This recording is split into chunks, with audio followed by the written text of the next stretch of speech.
Donc aujourd'hui, on va faire un nouveau chapitre, donc vous rangerez dans le thème D. C'est la suite du chapitre sur la trigonométrie, d'accord? On a déjà fait comment calculer une longueur, là on va voir comment calculer un angle.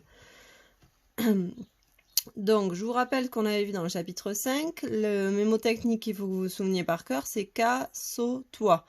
Donc le K, ça correspond à le C à cosinus, où on fait adjacent sur hypoténuse.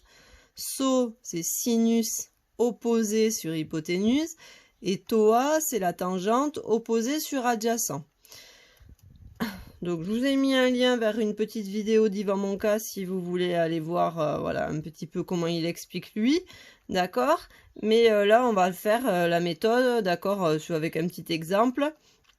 Pour calculer, par exemple, l'angle BAC. On va peut-être se le mettre en couleur pour un petit peu mieux le voir. Donc l'angle BAC, c'est celui-là que je cherche. Donc, il faut se mettre dans un triangle rectangle. Donc on va se mettre dans le triangle ABC, puisque dans le triangle ABC, on connaît deux longueurs. D'accord? BC qui fait 3 et AC qui fait 7. Et la seule qu'on ne connaît pas, c'est AB. Si on vous demandait de calculer AB dans un exercice, ce serait plutôt le théorème de Pythagore, puisque c'est un triangle rectangle où on connaît deux longueurs, il faut trouver la troisième. D'accord? Là, on connaît deux longueurs, mais on cherche un angle. Dès qu'on cherche un angle, d'accord, c'est la trigonométrie. Donc, on va commencer par le petit mémotechnique. Donc, son petit mémotechnique, c'est casse-toi. Et on va regarder dans la figure, qu'est-ce qu'on connaît. Donc, le côté AB, le côté qu'on ne connaît pas, c'est l'hypoténuse. Celui-là, il est facile à trouver. Après, le côté AC qui fait 7 cm, c'est l'adjacent. Voilà, pensez à tout le temps, vous notez ça sur vos figures, ça vous aidera pour la suite. Et le dernier côté qu'on connaît, celui qui est de l'autre côté de l'angle qu'on cherche, c'est l'opposé. Donc, il faut tout le temps que vous regardiez par rapport à l'angle que vous cherchiez. D'accord? Parce que l'opposé et l'adjacent, je vous rappelle que ça peut changer en fonction de l'angle que l'on regarde. Alors, nous, qu'est-ce qu'on a qu'on connaît? On connaît l'adjacent et l'opposé. Donc, il nous faut un truc où il y ait du O et du A.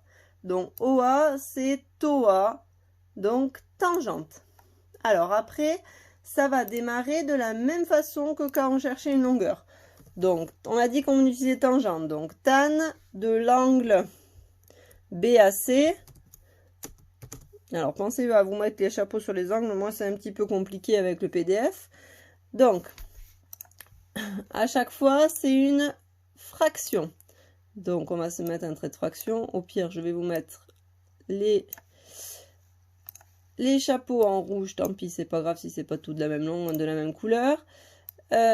Donc, tangente ABC. Donc, je rappelle qu'il faut faire opposé sur adjacent.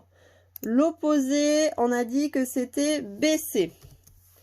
Et sur l'adjacent, pensez à bien faire O sur A, O sur H, A sur H.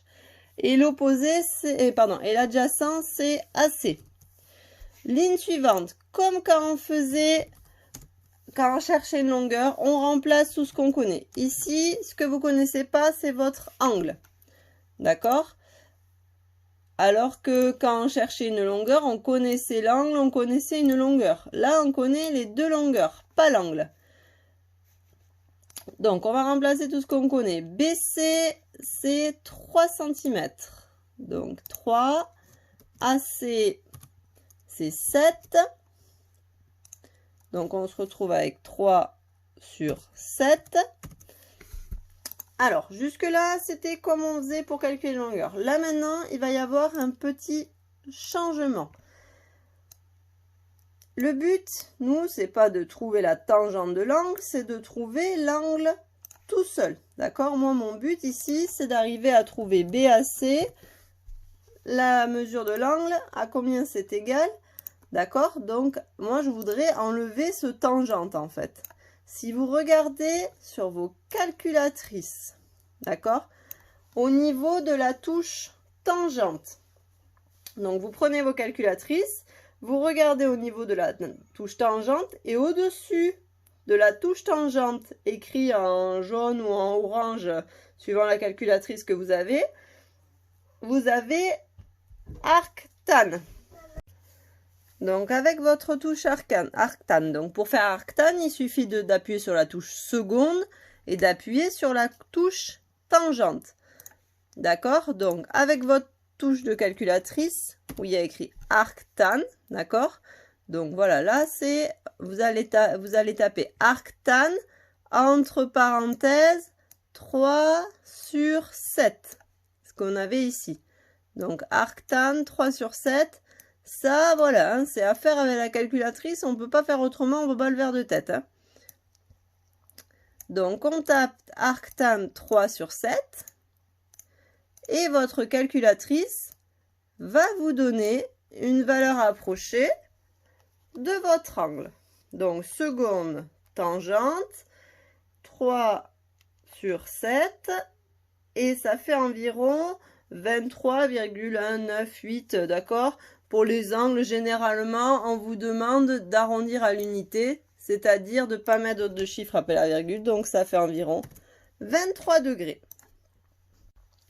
Si dans un exercice, d'accord, là on l'a fait avec tangente, si dans un exercice vous avez utilisé sin, il faudra utiliser la touche arc-sin, c'est-à-dire faire seconde sin.